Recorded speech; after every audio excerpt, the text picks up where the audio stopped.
On October 28th, 19 Los Angeles Lakers are taking on the Portland Trail Blazers when their new center decides to make a name for himself after taking over for Wilt Chamberlain as he sets the record for the most blocks in a single game with 17, putting Elmore Smith in the record books, the record he still holds to this day. Today we're going to dive into how Elmore got to this point and how he still holds this record on Daily Sports History. Welcome to Daily Sports History. I'm Ethan Reese, your guide to a rapid deep dive into sports history every day. And today's trivia question to listen out for is, what is the record for the second most blocks in a game? Now, Elmore was born in Georgia and grew up there, and he was a late bloomer, as when he started as a freshman in high school, he was only 5'11", and didn't even make the basketball team. But over the next 2 years, he would have a huge growth spurt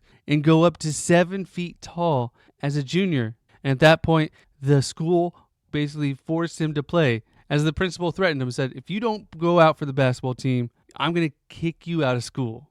So he did make the basketball team, but he actually rarely played in high school. And because of that, he didn't get a whole lot of scholarship offers. But at the time, just being 7 foot meant you were getting looks from anybody. So he was able to still get 3 scholarships offers for just being tall. And he took one from Kentucky State, who at the time was in a school. We covered NAIA in a previous episode, and it's about on the level of Division III college. So it's a lower level of competition, but they do offer scholarships, and helped lead them to the 1970 and 1971 National IA Championships, playing alongside Travis Grant, who would also make it to the NBA.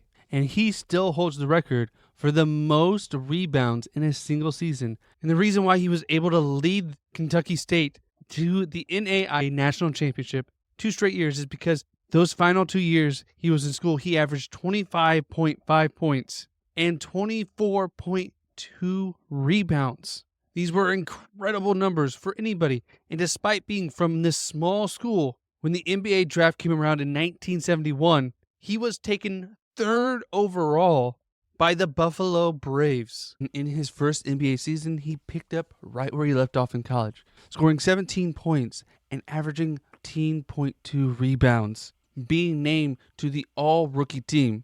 And he would continue that in his second season. But in 1973, he would be traded to the Los Angeles Lakers, which was an exciting time for him, as he originally thought he was going to get to play with the great Wilt Chamberlain. But before the season started, Wilt retired, and it turns out Elmore was going to be taking over for Wilt Chamberlain as he was retiring. So Elmore had big shoes to fill that season. And though his numbers dipped this season, averaging 12 points and 11 rebounds, and the Lakers had just come off of a finals appearance, winning over 60 games. This season, they only won 47 games, but still won their division and finished second in the conference, as they still had some great players on their team, such as Jerry West and Pat Riley. And he would go on to lead the league in block shots with 4.9 a game. But none stood out more than when they took on the Portland Trail Blazers on October 28th,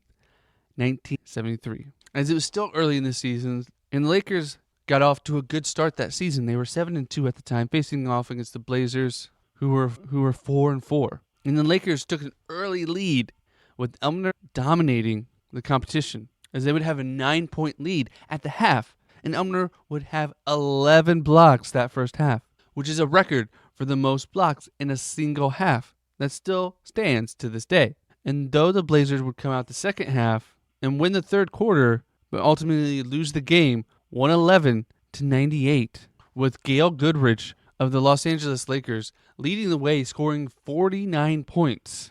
But his teammate Earl Smith would finish the game with 17 blocks, a record that he still holds to this day, and would actually finish with 17 blocks, 12 points, and 16 rebounds, giving him a triple-double. Now, if you remember in our episode about Nate Thurmond, who was the first player to get a quadruple-double, they didn't start recording the block shot until this year, 1973. So yes, someone probably blocked more. Honestly, the guy who took over, Wilt Chamberlain, probably had, 20 plus block shots, but we don't have any record of it. So we can only go back from 1973 on. But despite this being the first season that they recorded the blocks, it is still the record. And just 2 days earlier, he had actually set the record before, where he blocked over 14 shots. So this 1 week set him apart. And the second most block shots ever recorded were by Manute Bol, who got 15 twice, and Shaquille O'Neal, who also got 15.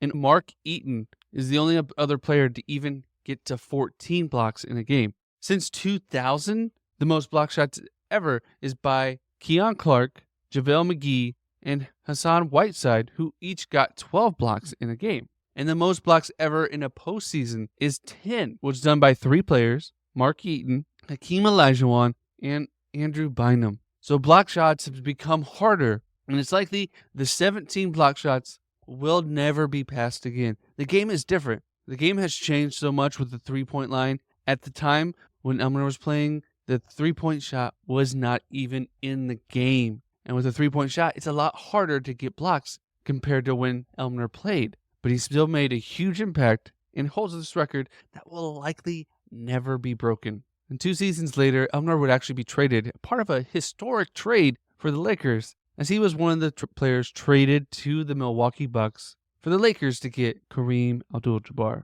And he would only play 34 games for the Bucks before being traded to the Cleveland Cavaliers, where he would just play a couple more seasons before he was plagued with knee injuries that required him to have surgery and eventually caused him to retire after playing in the NBA for only 8 seasons. And due to this, he's often forgot about in history, but he's in the Kentucky State Athletic Hall of Fame, the Georgia Hall of Fame, and the Small College Basketball Hall of Fame. Often we forget about these players that had great seasons and great moments due to injuries shortening their career, something beyond their control.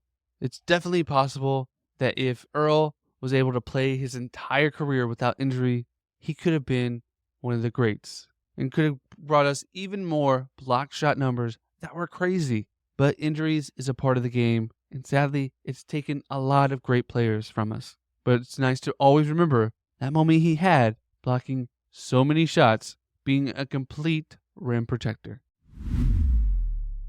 And if you want to dive into more Lakers content, check out Lakers Detailed, where hosts Vinna and Raj dive into all the nitty-gritty that goes into the Lakers, giving you the deep dive you need to continue to grow your Laker fandom. And if you enjoyed today's episode, make sure you like and subscribe wherever you're at so you don't miss an episode, because we'll be back tomorrow for more daily sports history.